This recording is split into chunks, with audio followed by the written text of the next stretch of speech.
Assalamualaikum warahmatullahi wabarakatuh anak-anak. Alhamdulillah masih ada kesempatan lagi untuk berjumpa.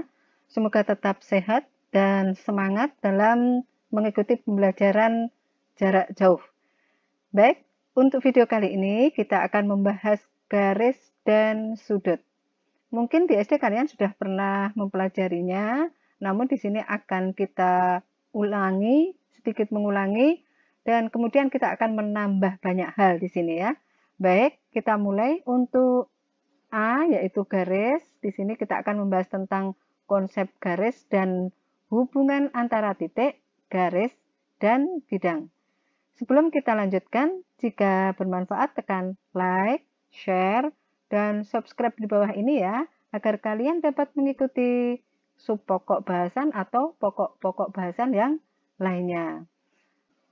Baik, kita mulai. A. Garis. Dalam ilmu geometri, terdapat beberapa istilah atau sebutan yang tidak memiliki definisi. Misalnya titik, garis, dan bidang merupakan istilah tidak didefinisikan atau undefined terms. Meskipun ketiga istilah tersebut tidak secara formal didefinisikan, sangat penting disepakati tentang arti istilah tersebut. Kita perhatikan gambar yang berikut ini.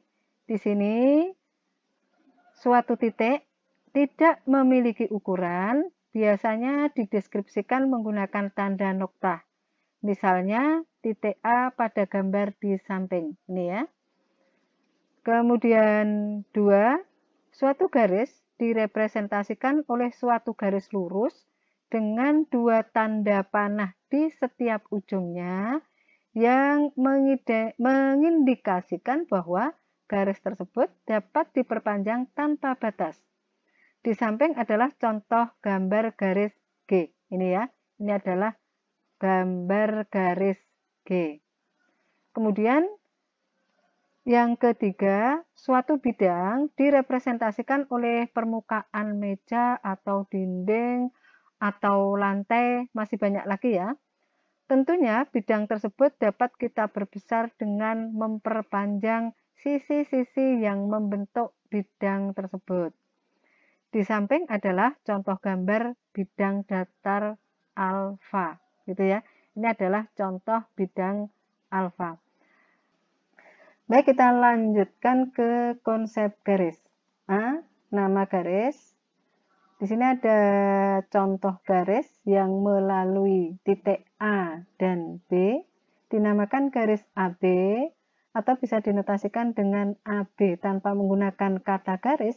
Ini artinya adalah garis AB, yaitu AB di atasnya ada garis, di kedua ujungnya ada panahnya. Atau namanya ya, garis BA bisa dinotasikan dengan BA, di atasnya ada garis berpanah kedua ujungnya, atau garis P, yaitu huruf kecil yang ada di sini. Tanda panah pada kedua ujung garis AB artinya dapat diperpanjang sampai tak terbatas. Kemudian contoh yang kedua, di sini terdapat garis yang melalui 3 titik, yaitu A, B, dan C. Nah, cara penamaannya, garis CD atau garis DC atau garis CE atau garis EC, atau bisa juga dengan kita sebut nama DE atau ED, atau bisa juga dengan menggunakan satu huruf, yaitu huruf M kecil di sini atau garis M, gitu ya. Nah, pada umumnya, sebuah garis dinamai dengan 2 titik atau sebuah huruf kecil saja. B. Ruas atau segmen garis dan sinar garis.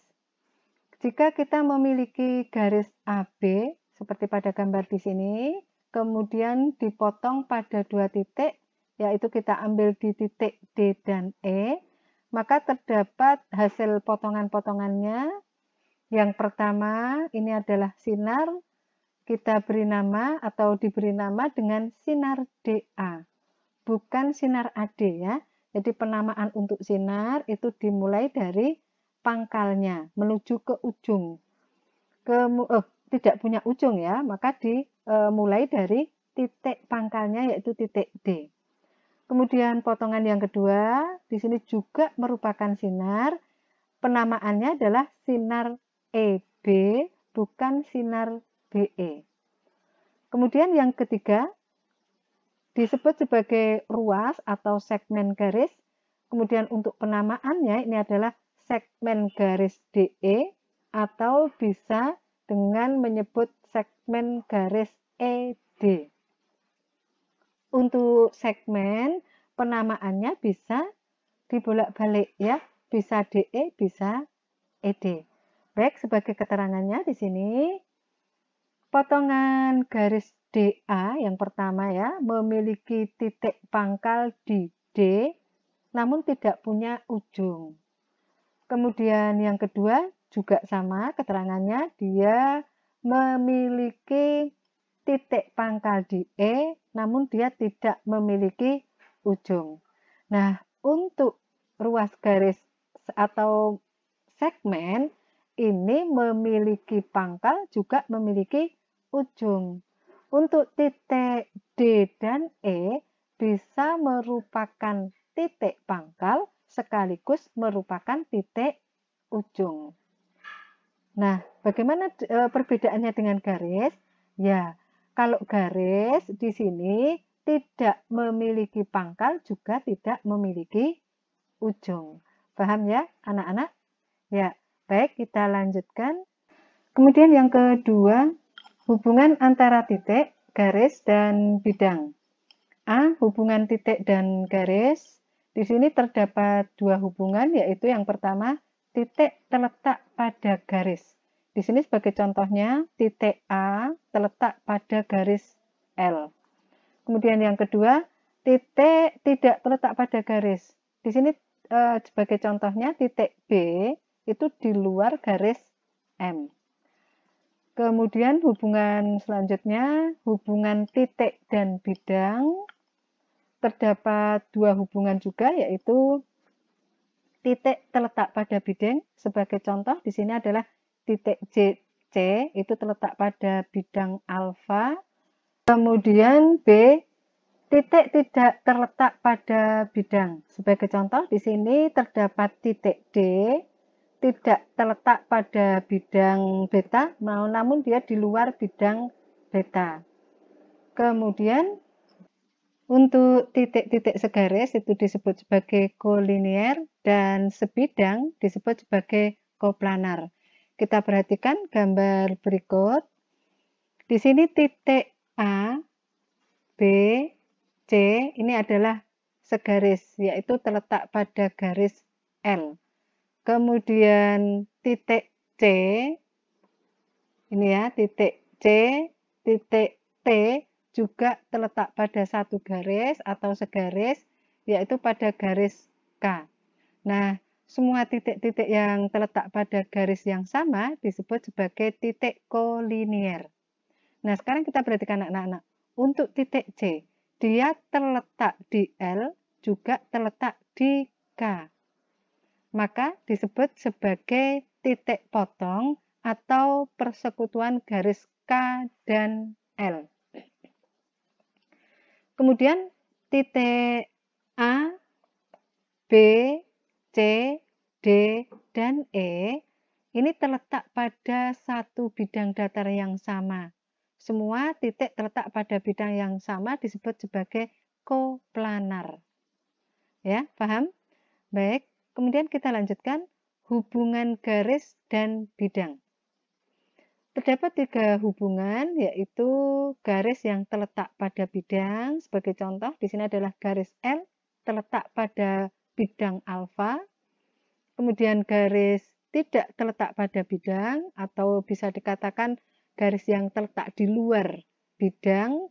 Contohnya di sini adalah garis L tidak terletak pada bidang alfa, dia di luar bidang alfa. Kemudian garis yang menembus bidang. Sebagai contoh di sini garis L menembus bidang alfa pada titik A. Ya, jadi kalau suatu garis menembus bidang itu nanti hasil tembusannya itu adalah titik. Baik, kita lanjutkan. Selanjutnya C, hubungan garis dan bidang. Di sini terdapat 3 hubungan, yaitu A, garis terletak pada bidang. Sebagai contoh, di sini terdapat garis L yang terletak pada bidang alfa. Kemudian kedua, garis tidak terletak pada bidang. Di sini garis L tampak tidak terletak pada bidang alfa atau dia di luar bidang alfa. Kemudian garis menembus bidang. Di sini adalah garis L yang menembus bidang alfa. Nah, hasil tembusannya itu adalah merupakan suatu titik. Di sini adalah titik A. Bisa dimengerti ya, anak-anak? Nanti kalau belum paham bisa dipelajari lagi. Baik, untuk pertemuan kita kali ini kita akhiri. Semoga bermanfaat. Terima kasih atas like, share, dan subscribe-nya. Assalamualaikum warahmatullahi wabarakatuh.